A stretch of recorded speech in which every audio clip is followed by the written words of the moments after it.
نحمده ونصلی علی رسول الکریم اما بعد اللہم صلی علی محمد وعلی آلہ واصحابہ اجمعین۔ غزوہ تبوک، غزوہ فتح مکہ حق و باطل کے درمیان ایک فیصلہ کن معرکہ تھا۔ اس معرکے کے بعد اہل عرب کے نزدیک رسول اللہ صلی اللہ علیہ وآلہ وسلم کی رسالت میں کوئی شک باقی نہیں رہ گیا تھا۔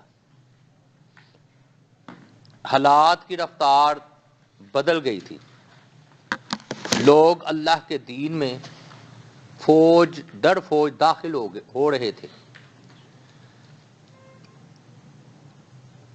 اس کا اندازہ حجۃ الوداع میں جو حاضری ہوئی تھی صحابہ کرام کی لاکھ کے اوپر، اس سے اس کا اندازہ جو ہے وہ لگایا جا سکتا ہے۔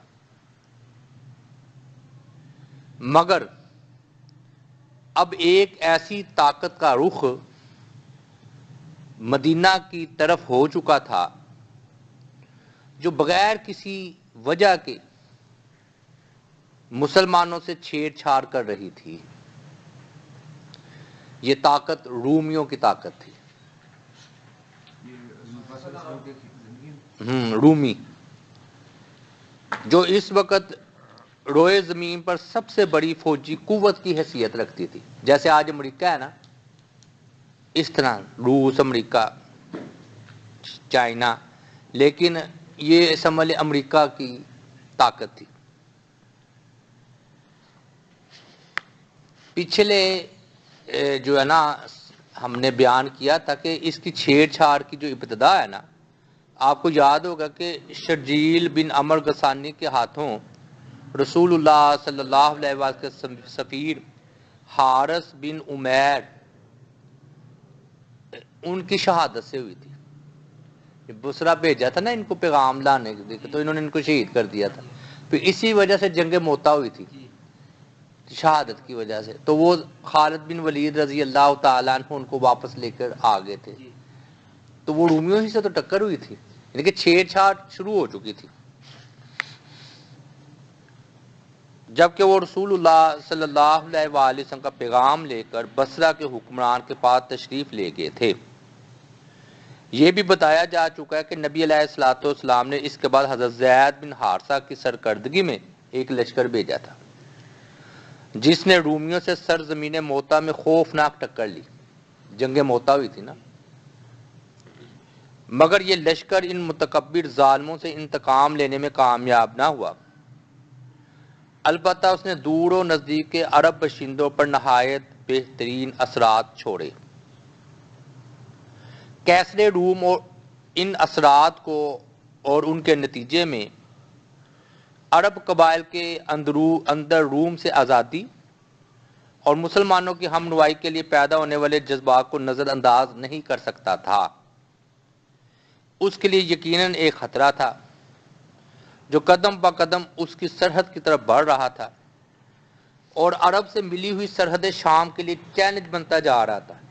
یہ شام کا علاقہ تھا نا رومیوں کے پاس، تو عرب کی سرحد اس سے ملتی تھی۔ اس لیے کیسر نے سوچا کہ مسلمانوں کی قوت کو ایک عظیم اور ناقابل شکست خطرے کی صورت اختیار کرنے سے پہلے کچل دینا ضروری ہے۔ یہ رومیوں نے سوچا، تاکہ روم سے متصل عرب علاقوں میں فتنے اور ہنگامے سر نہ اٹھا سکے۔ ان مصلحتوں کے پیش نظر ابھی جنگ موتا پر 1 سال بھی نہ گزرا تھا کہ کیسر نے رومی باشندوں اور اپنے ماتحت عربوں یعنی آل غسان وغیرہ پر مشتمل فوج کی فراہمی شروع کر دی۔ یہ نا اس نے عرب والوں کو بھی اپنے ساتھ ملایا، رومیوں نے جو کافر تھے، تاکہ عرب سے ٹکرائے۔ تو یہ قبیلہ غسان تھا، اور ایک خون ریز اور فیصلہ کن معرکے کی تیاری میں لگ گیا۔ روم و غسان کی تیاریوں کی عام خبریں پھیل گئی۔ ادھر مدینہ میں پے در پے یعنی کہ مسلسل خبریں پہنچ رہی تھیں کہ رومی مسلمانوں کے خلاف ایک فیصلہ کن معرکے کی تیاری کر رہے ہیں۔ اس کی وجہ سے مسلمانوں کو ہمہ وقت کھٹکا لگا رہتا تھا اور ان کے کان کسی غیر مانوس آواز کو سن کر فوراً کھڑے ہو جاتے تھے. کوئی آواز آتی تو ان کو لگتا رومی آ گئے. مسلمانوں کو ایسے لگتا. وہ سمجھتے کہ رومیوں کا ایک سیلاب آ رہا ہے. اس کا اندازہ اس واقعے سے ہوتا ہے کہ اسی 9 ہجری، یہ 9 ہجری کی بات اب چل رہی ہے. 8 کو تو مکہ فتح ہوا ہے نا، اب 9 ہجری ہے. اسی 9 ہجری میں نبی علیہ الصلوۃ والسلام نے اپنی ازواج مطہرات سے ناراض ہو کر 1 مہینے کے لیے ایلا کر لیا تھا. ایلا کا مطلب یہ قسم کھانا کہ میں آپ بیویوں کے پاس نہیں جاؤں گا. وہ شاید کی وجہ سے نہیں وہ اور واقعہ تھا، خرچے کا کوئی مطالبہ تھا آپس میں کوئی. تو انہیں چھوڑ کر 1 مہینہ نبی علیہ الصلوۃ والسلام اپنے بلا خانہ میں علیحدہ ہو گئے تھے. صحابہ کرام کو ابتداءً یعنی کہ پہلے پتہ نہ چل سکا کہ نبی علیہ الصلوۃ والسلام اور بیویوں کا معاملہ کیا ہے. انہوں نے سمجھا کہ نبی علیہ السلام نے طلاق دے دی ہے، حالانکہ آپ نے صرف 1 مہینے کے لیے جدائی اختیار کی تھی. اس کی وجہ سے صحابہ کرام میں شدید غم پھیل گیا. حضرت عمر کی بیٹی بھی تھی نا حفصہ نکاح میں.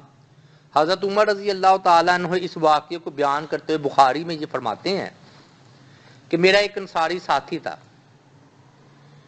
جب میں خدمت نبوی میں موجود نہ رہتا تو وہ میرے پاس خبر لاتا. یعنی کہ باری تقسیم کی ہوئی تھی کہ نبی علیہ الصلوۃ والسلام کی محفل کی کہ آپ کی جو بات ہو مجھ تک پہنچائے، میں دوسرے دن جو آپ کی محفل میں بات ہوگی انصاری کو پہنچاؤں گا تاکہ علم بھی حاصل ہوتا رہے اور معلومات بھی رہے. تو باری باری بانٹی ہوئی تھی. کہتے ایک باری تھی انصاری کی کہ وہ نبی علیہ الصلوۃ والسلام کی خدمت میں تھا. وہ میرے پڑوس ہی میں رہتا تھا، میرا پڑوسی تھا. تو یہ دونوں ہی اوالی مدینہ میں رہتے تھے اور ایک دوسرے کے پڑوسی تھے. تو کہتے ہیں کہ میں باری باری خدمت نبی میں حاضر ہوتے تھے. اس زمانے میں ہمیں شاہ غسان کا خطرہ لگا ہوا تھا، رومیوں کا. ہمیں بتایا گیا کہ وہ ہم پر چڑھائی کرنا چاہتا ہے. اس کے ڈر سے ہمارے سینے بھرے ہوئے تھے. ایک روز میرا انصاری ساتھی دروازہ پیٹنے لگا رات کو اور کہنے لگا کھولو کھولو. تو میرے منہ سے پہلے الفاظ یہ نکلے، یہ حضرت عمر کہہ رہے ہیں کہ غسانی آ گئے، یعنی کہ رومی آ گئے. اچھا، یعنی کہ وہ خبر کیا لے کے آیا کہ نبی علیہ الصلوۃ والسلام نے اپنی بیویوں سے علیحدگی اختیار کر لی یا طلاق دے دی ہے. پہلے افواہ یہ پھیلی نا کہ اپنی بیویوں کو طلاق دے دیا، تو وہ خبر لے کے آئے ہیں. تو جیسے بندے کو جس چیز کا ڈر ہو تو بندہ کہتا وہ ہو تو نہیں گیا. تو یہ معاملہ تھا. عمر نے کہا کہ کیا غسانی آ گئے ہیں؟ تو انہوں نے کہا کہ نہیں، نبی علیہ الصلوۃ والسلام نے اپنی بیویوں سے علیحدگی اختیار کر لی ہے، تو مطلب سے طلاق دے دیا. تو پھر انہوں نے آگے سے جو ہے نا وہ تحقیقات کی. ایک دوسری روایت میں یوں ہے کہ حضرت عمر رضی اللہ تعالیٰ عنہ نے کہا کہ ہمیں چرچا تھا کہ آل غسان ہم پر چڑھائی کرنے کے لیے گھوڑوں کو نال لگوا رہے ہیں، جو ان کے نیچے سے نا لوہا وہ لگوا رہے ہیں. ایک روز میرا ساتھی اپنی باری پر گیا اور عشاء کے وقت واپس آ کر میرا دروازہ بڑے زور سے اس نے پیٹنا شروع کر دیا اور کہا وہ عمر سویا ہوا ہے. میں گھبرا کر باہر آیا. اس نے کہا کہ بڑا حادثہ ہو گیا. میں نے کہا کیا ہوا؟ کیا غسانی آ گئے؟ اس نے کہا نہیں، بلکہ اس سے بھی بڑا اور لمبا حادثہ پیش آیا ہے کہ رسول اللہ صلی اللہ علیہ وآلہ وسلم نے اپنی بیویوں کو طلاق دے دیا، لیکن طلاق نہیں دی تھی. 1 مہینے کے لیے ایلا کیا تھا، علیحدگی اختیار کی تھی. سورہ نور میں آئے گی یہ بات. اس سے یہ واقعہ کیوں بیان کیا کہ اس سے پتہ چلتا ہے کہ حالات کتنے سنگین تھے اور اس وقت رومیوں کی جانب سے مسلمانوں کو درپیش تھے. اس میں مزید اضافہ منافقین نے کیا جو انہوں نے رومیوں کی تیاری کی خبریں مدینہ پہنچنے کے بعد شروع کی، یعنی کہ اور ڈر پھیلا دیا منافقین نے کہ رومی آ رہے ہیں مسلمانوں سے لڑنے کے لیے، وہ تو توبہ نوز باللہ مدینہ کی سینٹ بجا دیں گے۔ میں نے آپ کو بتایا یہ سب سے بڑی اس وقت سپر پاور تھی، جو آج حیثیت امریکہ کو ہے نا، وہی حیثیت اس وقت رومیوں کو تھی۔ تو مکہ فتح ہو چکا تھا، گویا نبی علیہ الصلوۃ والسلام نے مکہ عرب والوں پر کنٹرول حاصل کر لیا تھا، لیکن یہ تو اب ایک الگ طاقت تھی۔ تو انہوں نے منافقین یہ دیکھ چکے تھے کہ رسول اللہ صلی اللہ علیہ وآلہ وسلم ہر میدان میں کامیاب ہیں اور روئے زمین کی کسی طاقت سے نہیں ڈرتے، بلکہ جو رکاوٹیں آپ کی راہ میں حائل ہوتی ہیں وہ پاش پاش ہو جاتی ہیں۔ اس کے باوجود ان منافقین نے یہ امید باندھ لی کہ مسلمانوں کے خلاف انہوں نے اپنے سینوں پر جو آرزو چھپا رکھی ہے اور جس گردش دورہ کا وہ عرصہ سے انتظار کر رہے ہیں، اب اس کی تکمیل کا وقت آ گیا ہے۔ منافقین نے یہ سوچا کہ اب رومیوں کے ہاتھوں مسلمانوں کی شکست ہے۔ اپنے اسی تصور کی بنا پر انہوں نے ایک مسجد کی شکل میں جو مسجد زرار کے نام سے مشہور ہوئی ہے، ایک مسجد آتی ہے نا نام مسجد زرار، یہ منافقین نے بنائی تھی انہی دنوں میں سن 9 ہجری میں، جب نبی علیہ السلام غزوہ تبوک کی تیاری میں مصروف تھے نا رومیوں کے خلاف، تو انہوں نے مسجد بنائی۔ مقصد یہ تھا کہ یہ ایک تیار ہو جائے ایک جو ہے نا جگہ جس کی بنیاد پر اہل ایمان کے درمیان تفرقہ بازی، اللہ اور اس کے رسول کے ساتھ کفر اور ان سے لڑنے والوں کے لیے گارڈ کی جگہ فراہم کرے، ناپاک مقصد پر رکھی، اور رسول اللہ صلی اللہ علیہ وآلہ وسلم نے گزارش کی کہ آپ صلی اللہ علیہ وآلہ وسلم اس میں نماز پڑھیں۔ اس سے منافقین کا مقصد یہ تھا کہ وہ اہل ایمان کو فریب میں رکھیں اور انہیں پتہ نہ لگنے دے کہ اس مسجد میں ان کے خلاف سازش ہو رہی ہے، لیکن نبی علیہ السلام آ کر نماز پڑھ لیں گے تو گویا مہر لگ گئی کس بات کی کہ مسجد ٹھیک ہے۔ تو اس لیے انہوں نے نبی علیہ الصلوۃ والسلام کو منافقین نے دعوت دی کہ ادھر ہماری مسجد میں آ کر مسجد زرار میں آ کر نماز پڑھیں۔ نبی علیہ الصلوۃ والسلام کو اس وقت وحی نہیں آئی تھی، یہ سورۃ توبہ میں بات ہے کہ بھی ان کی منافقین کی حقیقت کیا ہے۔ آپ غزوہ تبوک کی تیاری اور غسانی اس کی طرف بھی آپ کی بھی توجہ تھی، ظاہر ہے سربراہ تھے آپ، تو ان کو منافقین نے جب دعوت دی نا تو لیکن نبی علیہ الصلوۃ والسلام نے نا مسجد میں نماز کی ادائیگی کو جنگ سے واپسی تک مؤخر کر دیا۔ آپ نے فرمایا جنگ کی تیاری ہے، میں آؤں گا تو پھر پڑھ لوں گا نماز، کیونکہ آپ تیاری میں مشغول تھے۔ اس طرح منافقین اپنے مقصد میں کامیاب نہ ہو سکے۔ اللہ نے ان کا پردہ واپسی پر چاک کر دیا کہ یہ تو منافقوں کی ہے مسجد۔ چنانچہ آپ صلی اللہ علیہ وآلہ وسلم نے اس غزوے سے واپسی پر، غزوہ تبوک سے واپسی پر اس مسجد میں نماز پڑھنے کی وجہ سے ڈھا ہی دیا۔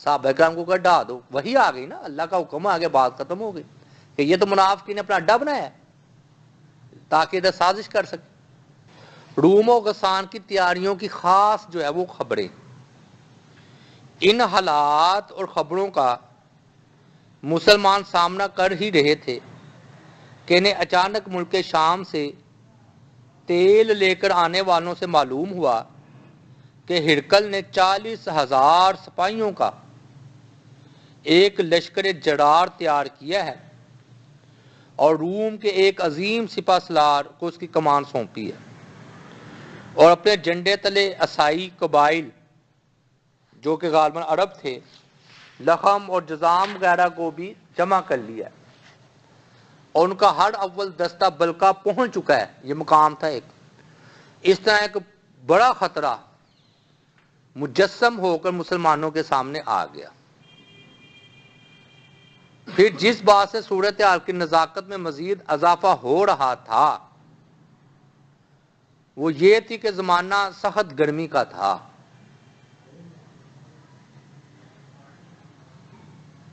لوگ تنگی اور قحط سالی کی آزمائش سے دوچار تھے، سواریاں کم تھی، پھل پک چکے تھے، اس لیے لوگ پھل اور سائے میں رہنا چاہتے تھے،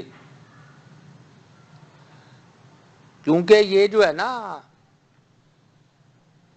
سمجھ لیں کہ روانگی کا وقت قریب تھا، پھر وہ راستہ بھی دور تھا، یہ لوگ پھل اور سائے میں رہنا چاہتے تھے، وہ فل فور روانگی نہ چاہتے تھے، اور اس پر مزید یہ ہے کہ مسافت دور کی تھی، سفر دور کا تھا، یعنی کہ جتنے بھی سفر ہوئے تھے وہ عرب کے ہی علاقوں میں ارد گرد ہوئے تھے۔ اب یہ رومیوں سے جا کر لڑنا تھا، دشمن بھی سخت تھا، گرمی کا موسم تھا، فصلیں پک چکی تھی، باغ تیار تھے، تو ایسے حالات میں اب جانا، رسول اللہ صلی اللہ علیہ وآلہ وسلم کی طرف سے ایک یقینی اور قطعی اقدام کا فیصلہ۔ رسول اللہ صلی اللہ علیہ وآلہ وسلم نے حالات و تغیرات کا مطالعہ کہیں زیادہ دقت نظر یعنی کہ بریک نظر سے فرما رہے تھے۔ آپ صلی اللہ علیہ وآلہ وسلم سمجھ رہے تھے کہ اگر آپ صلی اللہ علیہ وآلہ وسلم نے ان فیصلہ کن لمحات میں رومیوں سے جنگ لڑنے میں کاہلی اور سستی سے کام لیا اور رومیوں کو مسلمانوں کے زیر اثر علاقوں میں گھسنے دیا اور وہ مدینہ تک بڑھ اور چڑھ آئے،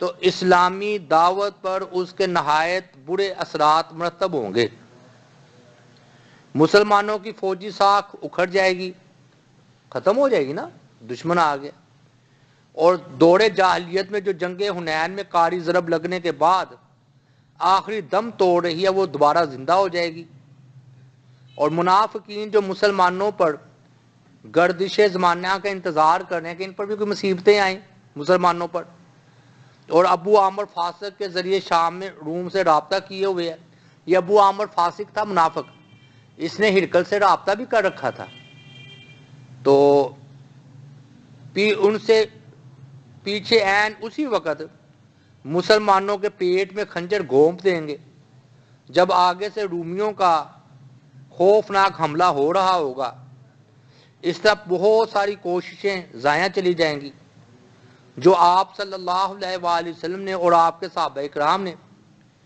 اسلام کی نشر و اشاعت میں صرف کی تھیں، اور بہت ساری کامیابیاں ناکامی میں تبدیل ہو جائیں گی، اور جو طویل اور خون ریز جنگوں اور مسلسل فوجی دوڑ دھوپ کے بعد حاصل کی گئی تھی،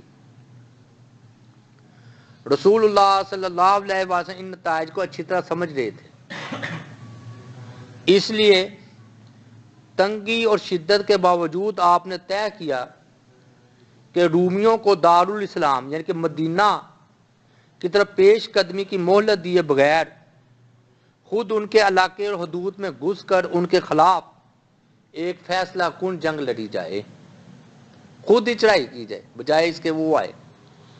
ویسے بھی میں نے پیچھے بتایا نا صحابہ کرام کی، حضرت عمر رضی اللہ تعالیٰ عنہ کی جیسے کہ یہ کیفیت تھی کہ وہ کہتے تھے، کان کھڑے ہوتے تھے کہ آ تو نہیں گئے گسانی رومی۔ رومیوں سے جنگ کی تیاری کا اعلان، یہ حالات ہو گئے تھے۔ یہ معاملہ طے کر لینے کے بعد آپ صلی اللہ علیہ وآلہ وسلم نے صحابہ کرام میں اعلان فرما دیا کہ لڑائی کی تیاری کریں، قبائل عرب اور اہل مکہ کو بھی پیغام دیا کہ لڑائی کے لیے نکل پڑیں۔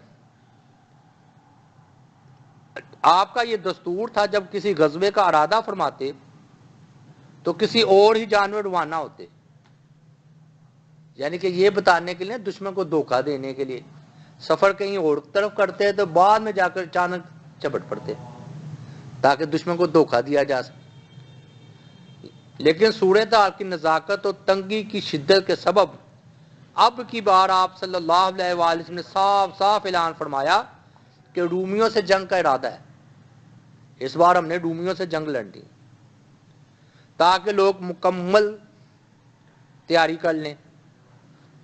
آپ صلی اللہ علیہ وآلہ وسلم نے اس موقع پر لوگوں کو جہاد کی ترغیب بھی دی۔ جنگ پر ابھارنے کے لیے سورہ توبہ کا بھی ایک ٹکڑا نازل ہوا تھا، اصل میں نا منافقین پر کچھ سختی کی وجہ یہ بھی تھی کہ آخری اب مسلمانوں کو بہت فتح ہو چکی تھی اور مسلمانوں کو غلبہ ہو چکا تھا. سورہ توبہ میں منافقین سے تو برات ہے نا, بسم اللہ نہیں رکھی گئی ادھر سخت. تو یہ 9 ہجری میں نازل ہوئی ہے سورہ توبہ تقریباً, اور غزوہ تبوک کا ہی اس میں ذکر ہے. تو گویا کہ اب وقت آ گیا تھا کہ منافقین کی بھی جو ہے نا ہلکی ان کی بھی تعذیبی کارروائیاں کی جائیں. اب وہ پہلے والا وقت نہیں رہا کہ ہجرت کر کے آئے ہیں. تو سورہ توبہ کا انداز بہت سخت ہے. آپ نے نہیں بسم اللہ نہیں لکھی, بات وہ ہے, یعنی کہ اس میں وہ بات بھی آ گئی کہ بھی مسجد کیوں گرائی, ویسے تو اللہ کا حکم تھا. سورہ توبہ میں ہی ہے وہ کہ ان کے بعد اب سختی کا وقت آ گیا. غزوے کی تیاری کے لیے مسلمانوں کی دوڑ دھوپ, یعنی کہ مسلمانوں نے اب کس طرح وہ کوششیں کر کے چلے ہیں اس کا ذکر ہے. صحابہ کرام نے جو ہی رسول اللہ صلی اللہ علیہ وسلم کا ارشاد سنا کہ آپ صلی اللہ علیہ وسلم رومیوں سے جنگ کی دعوت دے رہے ہیں, اسی وقت حکم کی تعمیل کے لیے دوڑ پڑے. پوری تیز رفتاری سے لڑائی کی تیاری شروع کر دی. قبیلے برادریاں چاروں طرف سے مدینہ میں اترنا شروع ہو گئی, چاروں طرف سے ادھر دائیں شمال جنوب مشرق قبیلے اتر رہے ہیں, یعنی کہ پڑاؤ کر رہے ہیں, لشکر تیار ہو رہا ہے. سوائے ان لوگوں کے جن کے دلوں میں نفاق کی بیماری تھی اور کسی مسلمانوں سے اس غزوے سے پیچھے رہنا گوارا نہ کیا, البتہ 3 مسلمان اس سے مستثنا, وہ کعب کا واقعہ وہ شرکت نہ کر سکے. حالت یہ تھی کہ حاجت مند اور فاقہ مست لوگ آتے اور رسول اللہ صلی اللہ علیہ وآلہ وسلم سے درخواست کرتے کہ ان کے لیے سواری فراہم کی جائے. ہمیں گھر میں فاقہ ہے, کمزور ہیں, غریب ہیں, لیکن آپ اپنے ہمیں گھوڑا دے دیجئے سواری, تو ہم آپ کے ساتھ جہاد کرنے کے لیے جائیں گے. تو رسول اللہ صلی اللہ علیہ وآلہ وسلم ان سے معذرت کرتے. سورہ توبہ میں کیا ہے, لا اجد ما احملکم علیہ تولوا واعینہم تفیض من الدمع حزنا الا یجدوا ما ينفقون. تو جب وہ یہ کہتے ہیں ہمیں سواری دے, تو فرماتے میں تمہیں سوار کرنے کے لیے کچھ نہیں پاتا, میرے پاس کوئی گھوڑے نہیں ہے. تو اس حالت میں وہ واپس ہوتے کہ ان کی آنکھوں سے آنسو ہوتے کہ وہ خرچ کرنے کے لیے کچھ نہیں پا رہے ہیں. اتنا جذبہ تھا, آنسو جاری ہو رہے ہیں کہ ہم جہاد پر کیوں نہیں جا رہے. اور نبی علیہ الصلوۃ والسلام فرما رہے ہیں کہ تم سواری مانگ رہے ہو تو میرے پاس سواری نہیں ہے. تو وہ لوگ غور کریں جو مختار کل اور آپ کو کہتے ہیں سارے خزانے آپ کے پاس ہیں, ہاں جی, یعنی کہ آپ کو اللہ نے سب کچھ دے دیا. تو قرآن کیا کہہ, لا اجد ما احملکم علیہ, میں آپ تمہارے لیے سواری نہیں پاتا. لا اجد, میں میرے پاس ہے ہی نہیں. کیا چیز, ما احملکم, وہ چیز جو میں تم کو سوار کروں اس پر, میں گھوڑا ہی میرے پاس نہیں ہے. تو یہ لوگ کہتے ہیں نہیں سب کچھ ہی آپ کے پاس, اور وہ صحابہ کا مخلص ہے, روتے ہوئے واپس جا رہے, یعنی کہ یہ بھی نہیں منافق ہے تو اوپر سے گزر کر دیا, نہیں, آنسو بہا کر واپس جا رہے.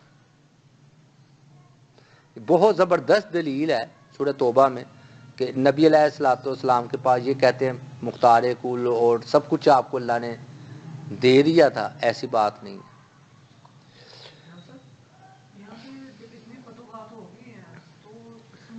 اس موقع پر اتنی کثیر تعداد میں دیکھیں نا, 40,000 کا لشکر ہے. اب ہو رہی ہے نا تیاری آگے دیکھیں. پھر دیے ہیں عثمان غنی نے بھی اسی موقع پر سامان, ہاں یہ دیکھیں نا آگے بات. اسی طرح مسلمانوں نے صدقہ و خیرات کرنے میں بھی ایک دوسرے سے آگے نکل جانے کی کوششیں کی. حضرت عثمان رضی اللہ تعالیٰ نے ملک شام کے لیے قافلہ تیار کیا تھا جس میں پالان سمیت 200 اونٹ تھے, اور اسی طرح 200 اقیہ تقریباً 29.5 کلو چاندی تھی. حضرت عثمان غنی نے سب صدقہ کر دی جہاد کے لیے. اس کے بعد پھر 100 اونٹ بطور چندہ یا صدقہ کیا جہاد کے لیے.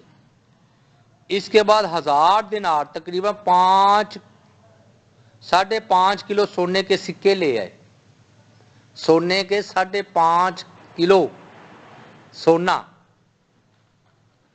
انہیں نبی علیہ الصلوۃ والسلام کی آغوش میں بکھیر دیا. رسول اللہ صلی اللہ علیہ وسلم انہیں الٹتے جاتے تھے اور فرماتے جاتے تھے آج کے بعد عثمان جو بھی کام کرے انہیں نقصان نہیں ہوگا. یعنی کہ ایسی نیکی انہوں نے کی ہے کہ اس کے بعد ان کو کوئی نقصان نہیں ہوگا.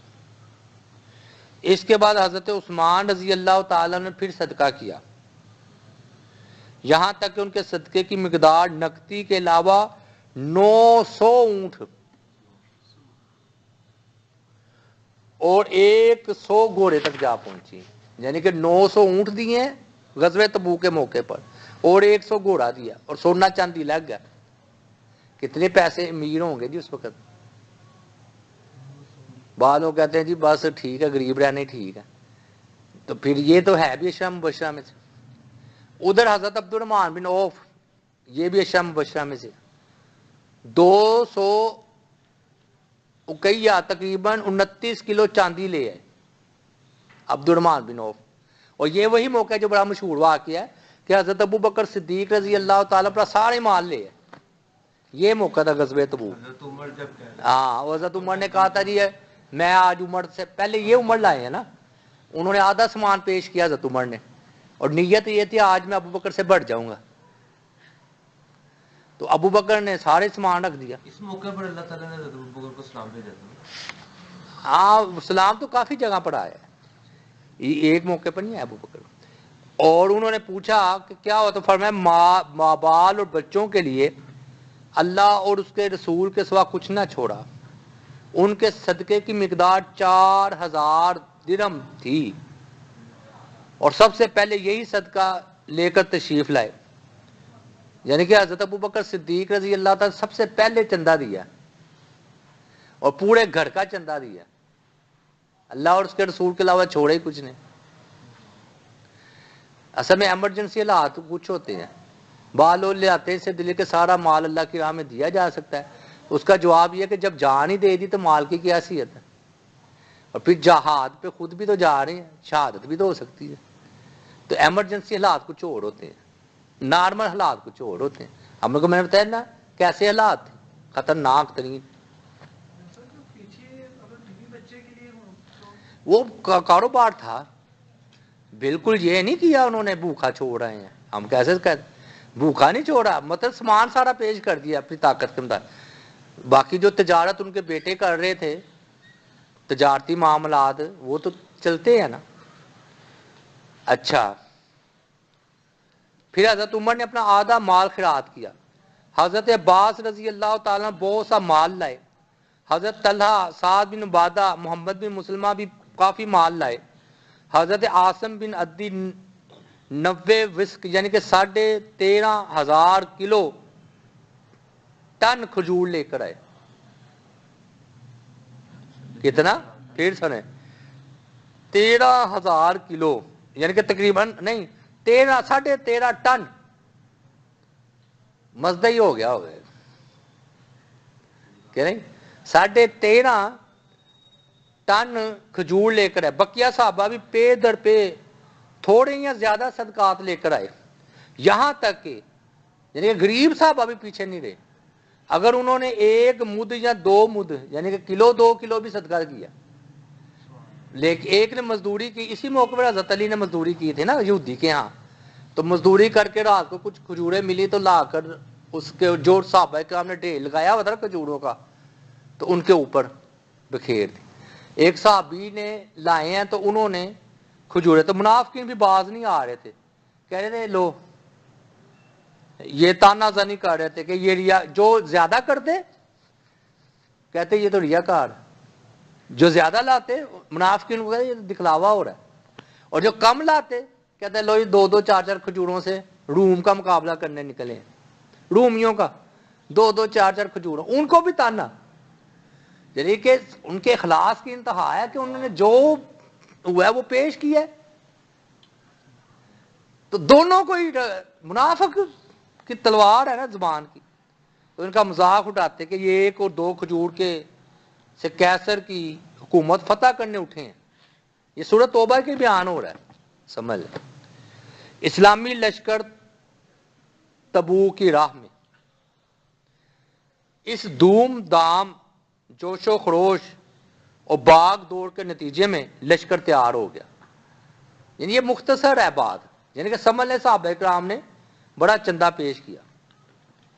تو رسول اللہ صلی اللہ علیہ وآلہ وسلم نے محمد بن مسلمہ کو، اور کہا جاتا ہے سباب بن ارفتہ کو، مدینے کا گورنر بنایا، اور حضرت علی بن ابی طالب کو اپنے اہل و یال یعنی کہ گھر کی دیکھ بھال کے لیے نگران مقرر کیا،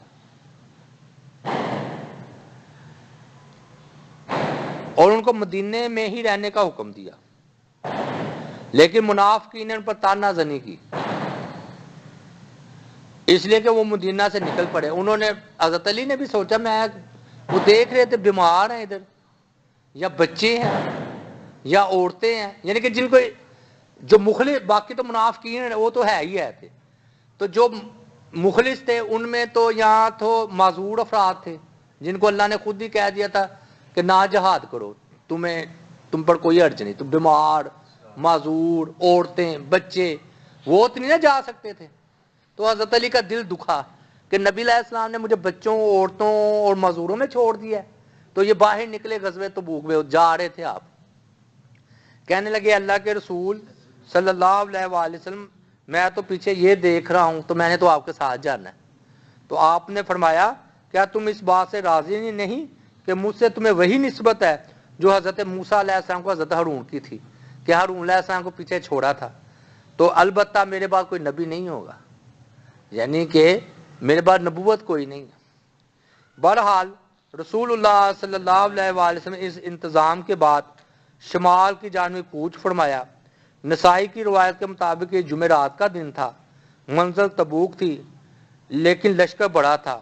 30,000 آدمیوں کا لشکر تھا صحابہ کرام، اور غالباً یہ پہلا موقع تھا اس اتنا بڑا. رومیوں سے ٹکر تھی، وہ بھی جواب آ گیا کہ بھی اگر فتوحات بھی تھی تو اتنا بڑا لشکر کے لیے، اچھا وہ کوئی رضا، یہ ہماری فوج ہے نا، چندہ چندہ، ٹیکس ٹوکس سب کچھ، یہ اچانک اطلاع آتی تھی، یعنی کہ راتوں رات ہی، دن میں چند دنوں میں تیاری کرنی ہوتی تھی. تو پھر رضا کرانہ طور پر دینا ہے، پابندی کسی پر نہیں، ٹیکس کے ذریعے تم نے اتنا دینا ہے. تو پھر ان حالات میں وہ تیاری کرنی. تو بڑا 30,000 کا لشکر. اس سے پہلے مسلمانوں کا اتنا بڑا لشکر کبھی فراہم نہ ہوا تھا، اس لیے مسلمان ہر چند کے مال خرچ کرنے کے باوجود لشکر کو پوری طرح تیار نہ کر سکے. پوری طرح تیاری نہیں ہو سکی جی، بلکہ سواری اور توشے کی سخت کمی تھی. چاچا 18 آدمیوں پر ایک اونٹ حصے آیا. پھر دیکھیے 18 آدمیوں پر ایک اونٹ، یعنی کہ 18 ایک طرف آدمی اور ایک اونٹ ایک طرف. پر یہ لوگ باری باری سوار ہوتے تھے. اسی طرح کھانے کے لیے بعض اوقات درختوں کی پتیاں استعمال کرنی پڑتی، جس سے ہونٹوں پہ ورم آ گیا تھا. مجبوراً اونٹوں کو قلت کے باوجود ذبح کرنا پڑا، کیونکہ تاکہ معدے اور آنتوں کے اندر جمع شدہ پانی اور تری پی جا سکے. یعنی کہ وہ تو زخم، ہونٹوں پر بھی زخم، اور پتے کہاں تک گزارا کرتے. پتہ نہیں اب کتنی دور کا ہے، روزانہ کھانا ہے نا 3 ٹائم. 30,000 آدمیوں نے 3 ٹائم.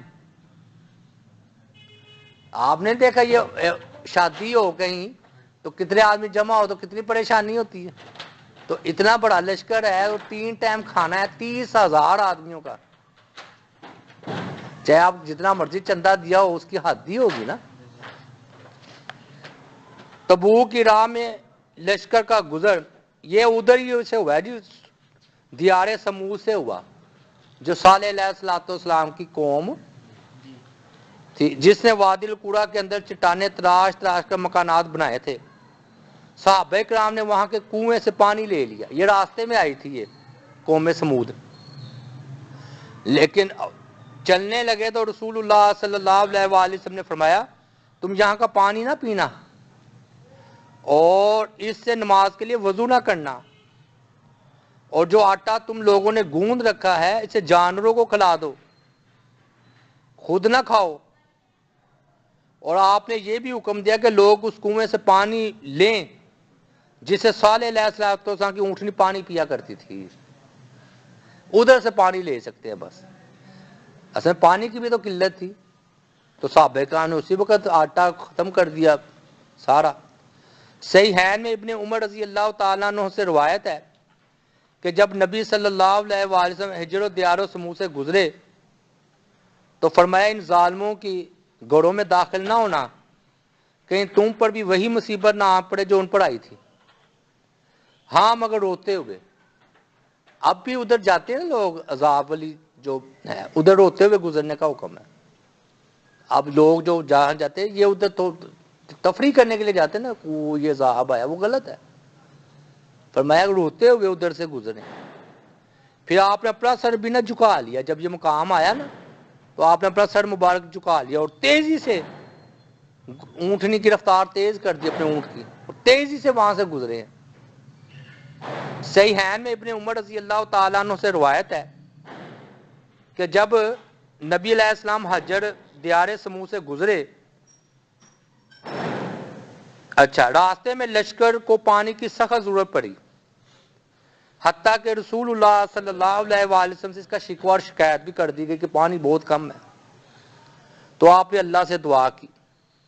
جب آپ نے ہاتھ دعا کے لیے اٹھائے تو اللہ نے بادل بھیج دیا,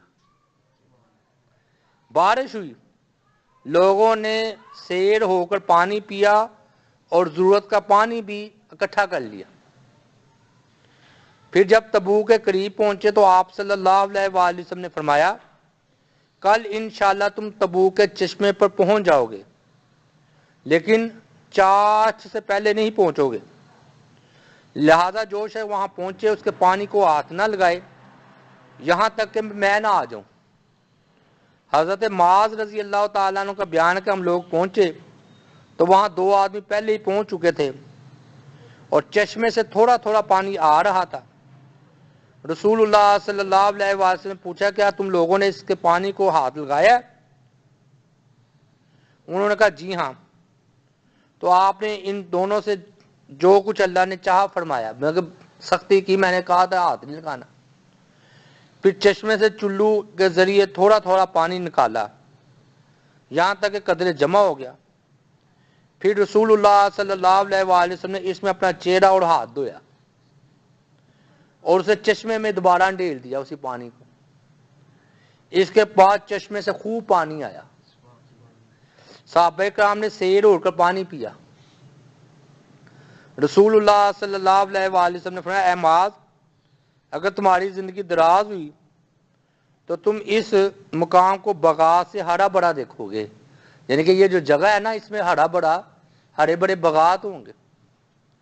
راستے ہی میں یا تبوک پہنچ کر روایات میں اختلاف ہے کہ رسول اللہ صلی اللہ علیہ وآلہ وسلم نے فرمایا کہ آج رات تم پر سخت آندھی چلے گی, لہذا کوئی نہ اٹھے, اور جس کے پاس اونٹ ہو اس کی رسی مضبوطی سے باندھ لے. چنانچہ سخت آندھی چلی رات کو. ایک شخص کھڑا ہو گیا تو آندھی نے اسے اڑا کر طے کی دو پہاڑیوں کے پاس پھینک دیا, پتہ ہی نہیں چلا وہ آدمی گیا کدھر. آپ نے کہا تھا کہ اٹھنا نہ. راستے میں رسول اللہ صلی اللہ علیہ وآلہ وسلم کا معمول تھا کہ آپ صلی اللہ علیہ وسلم ظہر اور عصر کی نمازیں اکٹھی اور مغرب اور عشاء کی نمازیں اکٹھی پڑھتے رہے, جمع تقدیم بھی کرتے رہے اور جمع تاخیر بھی. جمع تقدیم کا مطلب یہ ہے کہ ظہر اور عصر دونوں ظہر کے وقت میں اور مغرب اور عشاء دونوں مغرب کے وقت میں پڑھی, اور جمع تاخیر کا مطلب ہے کہ ظہر کو عصر کے ٹائم, یعنی کہ ظہر عصر کو عصر کے ٹائم پڑھا ہے, یعنی کہ دونوں طریقہ, ظہر کے ٹائم عصر پڑھ لی یا عصر کے ٹائم ظہر پڑھ لی. مغرب کے ٹائم عشاء کی پڑھ لی یا عشاء کے ٹائم مغرب کی پڑھ لی. اگر مغرب کے ساتھ عشاء پڑھی اسے کہتے ہیں تقدیم، پہلے کر لے آئے ہیں. اور اگر عشاء کے ساتھ مغرب کی پڑھی ہے تو تاخیر کی ہے. جیسے سفر میں حالات ہوتے نبی علیہ الصلوۃ والسلام اکٹھی جو ہے نا اس کو پڑھتے رہے. اسلامی لشکر تبوک میں اتر کر خیمہ زن ہوا. وہ رومیوں سے دو ہاتھ کرنے کے لیے تیار تھا. رسول اللہ صلی اللہ علیہ وآلہ وسلم نے اہل لشکر کو مخاطب کر کے نہایت ہی بلیغ یعنی کہ فصاحت و بلاغت والا خطبہ دیا. دنیا اور آخرت کی بلائی کی رغبت دلائی، اللہ کے عذاب سے ڈرایا اور اس کے انعامات کی خوشخبری دی. اس سے فوج کا حوصلہ بلند ہو گیا. ان میں توشے، ضروریات اور سامان کی کمی کے سبب جو نقص اور خلل تھا اس کا بھی ازالہ ہو گیا. دوسری طرف رومیوں اور ان کے مددگاروں کا یہ حال ہوا کہ رسول اللہ صلی اللہ علیہ وآلہ وسلم کی آمد کی خبر سن کر لوری ان کے اندر اب خوف کی لہر دوڑ گئی، رومیوں کے اندر، اور آگے بڑھنے اور ٹکر لینے کی ہمت نہ ہوئی، اور وہ اندرون ملک مختلف شہروں میں بکھر گئے. ان کے اس طرز عمل کا اثر جزیرہ عرب کے اندر اور باہر مسلمانوں کی فوجی ساکھ پر بہت عمدہ مرتب ہوا، اور مسلمانوں نے ایسے اہم سیاسی فوائد حاصل کیے کہ جنگ کی صورت میں اس کا حاصل کرنا آسان نہ تھا. یعنی کہ وہ ڈر کر ہی بھاگ گئے ہیں، ادھر ادھر بکھر گئے. تفصیل جائکہ کے حاکم یحنا بن رویہ نے آپ کی خدمت میں حاضر ہو کر جزیہ کی ادائیگی منظور کی اور صلح کا معاہدہ کیا. جزحہ اور ازرحہ کے باشندوں نے بھی خدمت نبی میں حاضر ہو کر جزیہ دینا منظور کیا. رسول اللہ صلی اللہ علیہ وآلہ وسلم نے ان کے لیے ایک تحریر لکھ دی جو ان کے پاس محفوظ تھی. آپ صلی اللہ علیہ وآلہ وسلم نے حاکم اعلیٰ کو بھی ایک تحریر لکھ کر دی جو یہ تھی: بسم اللہ الرحمن الرحیم، یہ پروان امن ہے اللہ کی جانب سے اور نبی محمد رسول اللہ صلی اللہ علیہ وآلہ وسلم کی جانب سے. یحنا بن روبہ ایلا کے لیے اور خشکی اور سمندر میں ان کی کشتیوں اور قافلوں کے لیے اللہ کا ذمہ ہے، اور محمد نبی کا ذمہ ہے، اور یہی ذمہ ان شامی اور سمندری باشندوں کے لیے ہے جو یحنا کے ساتھ ہوں. ہاں اگر ان کا کوئی آدمی کوئی گڑبڑ کرے گا تو اس کا مال اس کی جان کے آگے روک نہ بن سکے گا، اور جو آدمی اس کا مال لے گا اس کے لیے وہ حلال ہوگا، اور انہیں کسی چشمے پر اترنے اور خشکی یا سمندر کے کسی راستے پر چلنے سے منع نہیں کیا جا سکتا. اس کے علاوہ رسول اللہ صلی اللہ علیہ وآلہ وسلم نے خالد بن ولید کو 420 سواروں کا دستہ دے کر دومت الجندل کے حاکم عقیدر کے پاس بھیجا. یہ نا راستے غزوہ تبوک کے راستے میں کاروائی ہے. اچھا یہ بڑا تھا عقیدر بن مالک نا، یہ کہتا تھا کہ اس کے درباریوں نے کھڑے ہو کر کہا کہ ہمیں پتہ چلا ہے کہ نبی علیہ السلام نے خالد بن ولید کو بھیجا ہے. تو بڑے تکبر سے کہنے لگا یہ پہاڑ جو کھڑے ہیں یہ میری حفاظت کریں گے نا. اسے جرت ہی نہیں ہوگی کہ خالد بن ولید کو ادھر آ جائے. اپنے درباریوں کو اس نے جھڑک دیا، یعنی کہ اسے بڑا فخر تھا کہ یہ مجھے پہاڑ پہوڑ بچا لیں گے صحرا. تو جب یہ پہنچے ہیں نا تو شام کا ٹائم تھا، رات کا. خالد بن ولید چاندنی رات تھی، تو اچانک انہوں نے دیکھا ہے کہ دروازہ قلعے کا خود بخود ہی کھل گیا. انہوں نے کہا کیا ہوا؟ تو اندر سے عقیدر نکل رہا ہے، عقیدر بھی مالک. اصل میں وہ شکار کا بڑا شوقین تھا، اور چاندنی رات میں وہ شکار کرنے نکلا، اور نبی علیہ السلام نے انہیں پہلے خبردار کی تھی کہ تم خالد عقیدر بن مالک کو شکار کرتا ہوا پاؤ گے تو اسے گرفتار کر کے لے آنا. آپ اپنی موت آپ ہی خود باہر نکل رہا ہے، چاندنی رات ہے. تو حضرت خالد بن ولید کو فوراً یاد آیا کہ نبی علیہ الصلوۃ والسلام نے آتے وقت مجھے کہا تھا کہ شاید تمہاری ملاقات اس کو شکار کھیلتے ہوئے ہو. تو وہی ہوئی. تو آپ نے فرمایا تم اسے نیل گائے کا شکار کرتے ہوئے پاؤ گے. حضرت خالد رضی اللہ تعالیٰ عنہ وہاں تشریف لے گئے. انہیں پتہ ہی نہیں ہے اس کو قیدر بن مالک کو کہ میرے دشمن میرے سر پر کھڑا ہے. جب اتنے فاصلے پر رہ گئے کہ قلعہ صاف نظر آ رہا تھا کہ اچانک ایک نیل گائے نکلی اور قلعے کے دروازے پر سینگ رگنے لگی. وہ قیدر اس کے شکار کو نکلا. چاندنی رات تھی. حضرت خالد رضی اللہ تعالی عنہ ان کے سواروں نے اسے جا لیا اور گرفتار کر کے رسول اللہ صلی اللہ علیہ وسلم کی خدمت میں پیش کرے. کتنا مانتا ہے اسے, خود ہی نکل آیا باہر. آپ نے اس کی جان بخشی کی اور 2000 اونٹ, 800 غلام, 400 زرہیں, 400 نیزے دینے کی شرط پر صلح فرمائی. اس نے جزیہ بھی دینے کا اقرار کیا. آپ نے اسے یحنا سمیت دوما, تبوک, ایلا, تیما کے شرائط کے مطابق معاہدہ طے کیا. ان حالات کو دیکھ کر وہ قبائل جو اب تک رومیوں کے اعلیٰ کار بنے ہوئے تھے سمجھ گئے اب اپنے ان پرانے سرپرستوں پر اعتماد کرنے کا وقت ختم ہو چکا ہے. رومیوں پر بھروسہ کرنا اب مناسب نہیں ہے. اس لیے وہ بھی مسلمانوں کے حمایتی بن گئے. اس طرح اسلامی حکومت کی سرحدیں وسیع ہو کر براہ راست رومی سرحد سے جا ملی. اتنی, کیونکہ جو قبائل تھے نا درمیان میں کچھ, ان کا معاملہ بھی ختم ہو گیا اور رومیوں کے اعلیٰ کار کا بڑی حد تک خاتمہ ہو گیا.